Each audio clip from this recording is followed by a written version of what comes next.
আসসালামু আলাইকুম প্রিয় শিক্ষার্থীবৃন্দু। তো তোমরা যারা আমার এডুকেশন 24 চ্যানেলটি এখনও সাবস্ক্রাইব করো নাই তারা অবশ্যই সাবস্ক্রাইব করে পাশে থাকবে।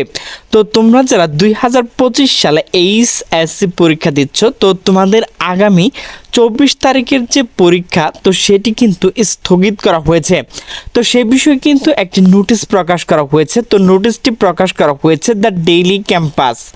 তো নোটিশে বলা হয়েছে 24শে জুলাইয়ের এইচএসসি ও সমান পরীক্ষা স্থগিত, জানিয়েছে বিবিসি বাংলা। তো নোটিশটি মূলত প্রকাশ করা হয়েছে 22শে জুলাই 2025 বিকাল 5টা 2 মিনিটে। নোটিশে বলা হয়েছে আগামী 24শে জুলাই বৃহস্পতিবার অনুষ্ঠিত এইচএসসি ও সমান পরীক্ষার স্থগিত করা হয়েছে। আজ মঙ্গলবার 22শে জুলাই দুপুর মাইলস্টোন স্কুল অ্যান্ড কলেজ প্রাঙ্গণে শিক্ষা উপদেষ্টা অধ্যাপক ডক্টর CR আবরার শিক্ষার্থীর উদ্দেশ্যে এই ঘোষণা দেন।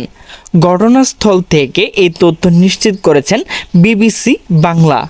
এর আগে সকালে প্রধান উপদেষ্টা প্রেস ইয়ং থেকে পাঠানো প্রেস বিজ্ঞপ্তিতে শেষ বাক্যে বলা হয়, শিক্ষা উপদেষ্টা CR আবরার শিক্ষার্থীদের বলেন, আগামী 24শে জুলাই অনুষ্ঠিতব্য এইচএসসি পরীক্ষার তারিখ নিয়মিত পরীক্ষা শেষে ঘোষণা করা হবে।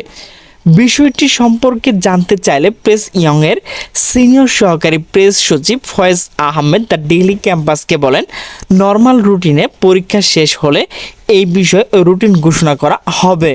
এর আগে আজ তথা মঙ্গলবার পরীক্ষা স্থগিত কথা জানিয়ে 21শে জুলাই রাত 2টার দিকে এই তথ্য সম্প্রচার মন্ত্রণালয় সংযোগ কর্মকর্তা মোহাম্মদ মামুন আর রশিদ স্বাক্ষরিত এক প্রেস বিজ্ঞপ্তিতে বলা হয়, রাজধানী উত্তরার দিয়াবাড়ি এলাকা মাইলস্টোন স্কুল অ্যান্ড কলেজ বিমান বিধ্বস্ত হতাহতের ঘটনা মঙ্গলবার 22শে জুলাই 2025 এইচএসসি ও সমান পরীক্ষা স্থগিত করা হয়েছে।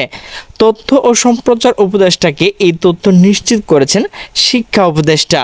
প্রসঙ্গত, রাজধানী উত্তরায় মাইলস্টোন স্কুল অ্যান্ড কলেজ ক্যাম্পাসে বাংলাদেশ বিমান বাহিনী একটি প্রশিক্ষণ যুদ্ধ বিমান বিধ্বস্ত হয়ে বড় ধরনের হতাহতের ঘটনা আগামীকাল মঙ্গলবার অর্থাৎ আজকের একদিনে রাষ্ট্রীয় শোক ঘোষণা করার সরকার সোমবার 21শে জুলাই বিকাল প্রধান উপদেষ্টা প্রেস ইয়ং থেকে এই বিজ্ঞপ্তি তথ্য জানানো হয়।